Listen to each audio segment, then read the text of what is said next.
Wie komme ich am besten von A nach B in Cancun? Auf jeden Fall vermeide Taxis, wo es nur geht. Die Fahrer sind extrem aufdringlich und die Preise sind teilweise weltfremd. Uber funktioniert in Cancun und ist auch bezahlbar. Das ist auf jeden Fall eine Option, aber die für mich beste sind der ADO-Bus und die Stadtbusse bzw. Kollektivos. Der ADU-Bus ist eine gute Möglichkeit, günstig vom Flughafen nach Cancun, Playa del Carmen oder auch nach Tulum zu kommen. Die einfache Fahrt nach Cancun Centro kostet umgerechnet etwas weniger als 6 Euro. Die Busse sind klimatisiert und haben sehr bequeme, breite Sitze. Achtung, mit dem Ticket wird ein Sitzplatz zugewiesen. Das nehmen die Fahrgäste dort auch sehr ernst. Die Busse fahren von morgens bis spät abends im Halbstundentakt. Die Stadtbusse der Linie R1 und R2 von Downtown Cancun in die Hotelzone kosten 12 Pesos pro Fahrt, also deutlich weniger als 1 Euro. Die Busse fahren quasi im Minutentakt, beispielsweise von der Avenida Tulum. Hier lässt sich also sehr viel Geld sparen. Sucht euch eine deutlich günstigere Unterkunft in Downtown und nehmt dann einfach den Stadtbus in die Hotelzone, um an den Strand zu kommen. Das liebe Thema Geld. In Cancun kann man recht häufig mit Karte zahlen, aber im Bus, an Streetfood-Ständen oder auch auf Märkten ist das oftmals immer noch nicht möglich. Deshalb ist das Geldabheben natürlich sinnvoll. Ich habe während meiner Reise zweimal Geld abgehoben, einmal bei der BBVA Bank und einmal bei der Scotiabank. Beide Male musste ich eine geringe Gebühr zahlen. Ich glaube, es waren so um die 5 Euro pro Abhebung, was aber bei den abgehobenen Beträgen total okay war. Ich habe keinen Automaten gefunden, wo ich mit meiner Kreditkarte gebührenfrei Geld abheben konnte. Wichtig, auf jeden Fall immer die Conversion Rate an den Automaten ablehnen, damit die Karte in Peso und nicht in einem super schlechten Umrechnungskurs in Euro belastet wird.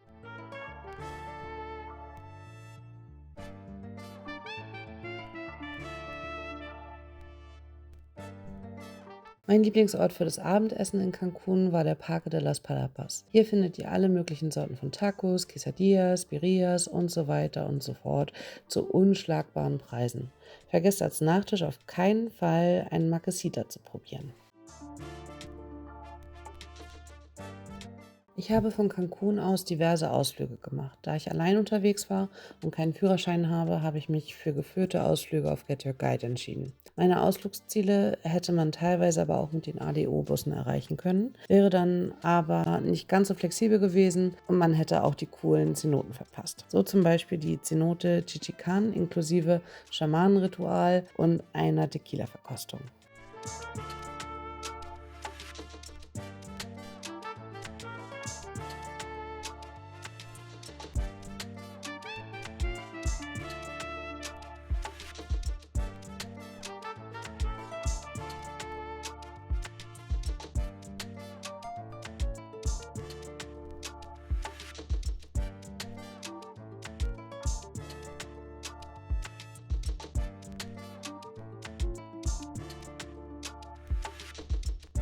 Because this tequila is not a commercial tequila. This is not a tequila that you find on the liquor stores, on the market. This is not a tequila that we ship, that we export, nothing like that. This is craft tequila. We manage two types of tequila. We have regular tequila, 38% alcohol volume, and we have liquor of tequila, 14% alcohol volume. What it makes the difference from the craft tequila and the commercial tequila is the way it's made. When we talk about tequila, nothing but blue agave. Out of the 30 different species of agave here in Mexico, blue agave is the only one that makes natural tequila 38% alcohol volume. No higher, no lower.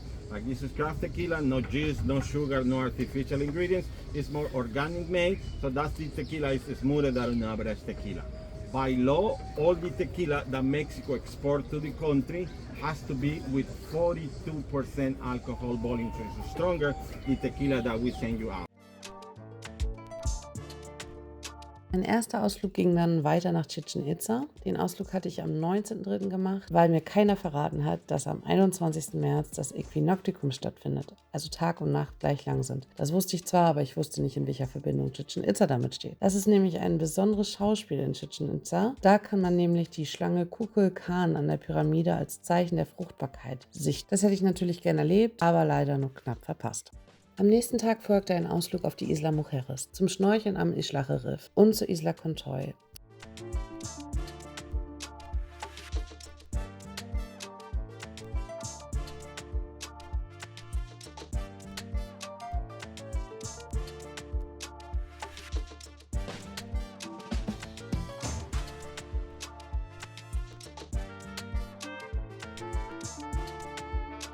Die Isla Mujeres ist auf der Tour eher ein nice to have, würde ich sagen. Mein Vibe ist es nicht so ganz. Es ist ein bisschen zu überlaufen, ein bisschen zu voll, ein bisschen zu viel von allem. Ich fand es nicht erholsam, aber der Ausflug war auch nur für eine Stunde eingeplant, sodass man einen kleinen Spaziergang machen konnte, um sich da ein bisschen umzuschauen. Und das hat für mich auch gereicht.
Bei letzterer Insel handelt es sich um ein Naturschutzgebiet, welches täglich nur von 200 Menschen betreten werden darf. Man kann nur mit exklusiven Touren dorthin.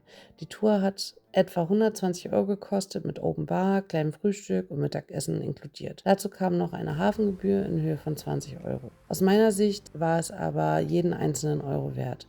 Der Tag war wirklich einer der schönsten in meinem bisherigen Leben. Vor einigen Jahren in der Dominikanischen Republik hatte ich auf der Isla Catalina ein ähnliches Erlebnis. Die beiden Inseln lassen sich ganz gut vergleichen. Ich finde die Isla Contoy aber nochmal etwas vielfältiger, da durch die Lagune auf der Insel auch noch die Vielfalt der Flora und Fauna deutlich wird. Unterwegs möchte man natürlich verbunden bleiben. Eine eSIM ist hier sicherlich sinnvoll und auch eine bezahlbare Lösung. Wichtig ist, dass ihr euch für das richtige Netz entscheidet. I learned it the hard way. Bei meiner Weiterreise nach Holbox hatte ich nämlich plötzlich kein Netz mehr. In Cancun funktionieren so ziemlich alle großen Netze, also Telcel, Movistar und AT&T. Was ich aber vorher nicht wusste, auf Holbox funktioniert nur Telcel und in Tulum auch deutlich besser als die anderen beiden Netze. Also musste ich mir 2 eSIMs besorgen. Falls ihr vorhabt weiterzureisen, sucht euch am besten eine Karte, die Telcel inkludiert oder alle 3 Anbieter abdeckt. Mit dem eingeblendeten Code könnt ihr bei dem eSIM-Anbieter Nomad übrigens auch $5 auf die nächste eSIM sparen. Yep. This is the ecosystem known as mangrove. You have 4 different types of mangrove. Red mangrove, black mangrove, buttonwood mangrove, and white mangrove.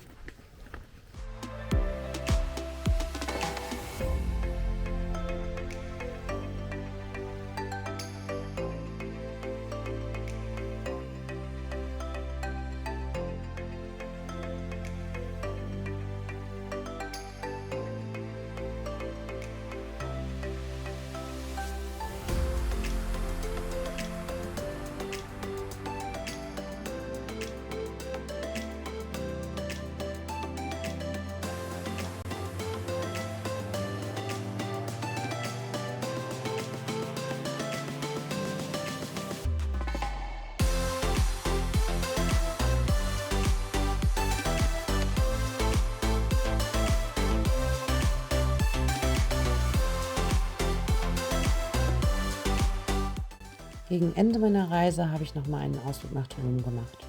Hier waren wir klassisch bei den Maya-Ruinen von Tulum und haben einen Kakao-Workshop gemacht. Hibiskus-Schokolade, Leute, ich sage euch Hibiskus-Schokolade.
Aber was mich komplett umgehauen hat, war die Cenote no Hoch.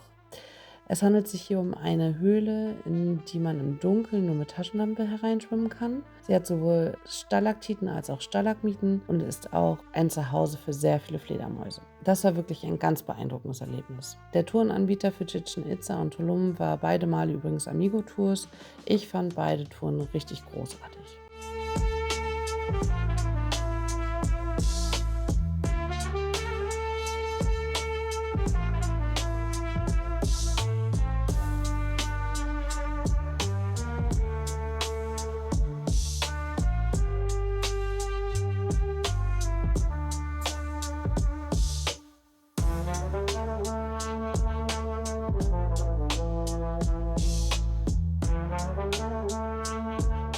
That drop falls down on the land, they also start accumulate down here, like this one, for example. Look at there. Those are stalagmites, but those only grow when it's dry.